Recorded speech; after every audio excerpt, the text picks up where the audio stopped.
చిట్టకోడూరు చౌడారం గ్రామాలకు బ్రిడ్జి నిర్మాణం చేపట్టాలని నిన్న గాడిదలపై మంత్రుల ఫోటోలు పెట్టి నిరసన వ్యక్తం చేశారు. నిరసన వ్యక్తం చేసిన గ్రామస్తులపై పోలీసులు కేసు నమోదు చేశారు. శాంతియుతంగా నిరసన తెలియజేసిన గ్రామస్తులపై అక్రమ కేసులు పెట్టడం అన్యాయమని పోలీస్ స్టేషన్ ముందు గ్రామస్తులు ఆందోళన చేపట్టారు. శాంతియుతంగా నిరసన తెలుపుతున్న గ్రామస్తులకు అక్రమ కేసులు పెట్టి వేధించడం సరికాదన్నారు. అరెస్టు చేసిన గ్రామస్తులను వెంటనే విడుదల చేయాలని వారు డిమాండ్ చేశారు. కరీంనగర్ పోయే హైవే రోడ్డు కూడా 90 లక్షలు పెట్టి మీరు నిధులు సమకూర్చలేని దత్తమ్మ ప్రభుత్వం మీద ఉంటే లేకపోతే దాడి మీద కాదు. మిమ్మల్ని జనగామ ప్రజలు శవయాత్రలు చేసి మిమ్మల్ని గడప గడపకు శవయాత్రలు చేసి మిమ్మల్ని కాలబెట్టే పరిస్థితులు జనగామ ప్రజలు ఆక్రోశనకు గురవుతా ఉన్నారు. ఇవాళ ప్రతి గ్రామం నుంచి ప్రజలు వాళ్ళ కడుపు మంట మండి ఇవాళ వాళ్ళు తీవ్ర ఇబ్బందులకు గురై వాళ్ళు చనిపోయే పరిస్థితిలో ఉన్నారు.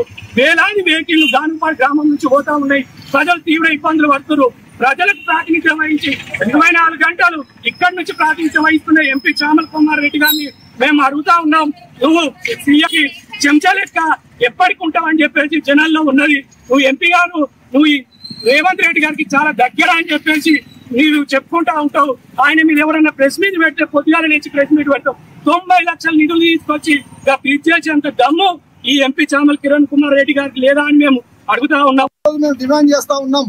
ఆర్ఎన్బి టీవీకి ఏం సంబంధం ఈ విషయంలో? ఆయన ఒక ప్రభుత్వ ఉద్యోగి అంటే ప్రజలకు సేవ చేయాల్సిన వ్యక్తి.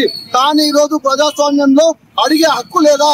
ఈ రోజు ప్రభుత్వ ఆర్ఎన్బి మినిస్టర్ గా ఉన్నటువంటి ఏదైతే వెంకటరెడ్డి ఈ రోజు ప్రభుత్వం చేస్తున్న దుర్మార్గాలను ఈ రోజు ప్రజల ప్రాణాలు పోతున్నాయని చెప్పేసి వినూత్నంగా ఇక్కడ ఉన్నటువంటి ప్రభుత్వం పట్టించుకుంటలేదని చెప్పి ఈ రోజు రోడ్ల మీదకి వచ్చి ధర్నాలు చేస్తా ఉంటే ఇక్కడ ఉన్నటువంటి ఏదైతే ప్రభుత్వ అధికారులు ఉన్నారో వాళ్ళు అక్కడ ఉన్నటువంటి మినిస్టర్లకు వత్తాసు పలకడం కోసం వాళ్ళ నుంచి ఒక మంచి మెప్పును పొందడం కోసమే ఈ రోజు అశోక్ గారు ఇక్కడ పోలీస్ స్టేషన్ లో కంప్లైంట్ ఇచ్చారని చెప్పేసి పోలీసులు అర్ధరాత్రి పట్టుకొచ్చి ఇప్పటికి కూడా విడుదల చేయలేని పరిస్థితి ఉంది.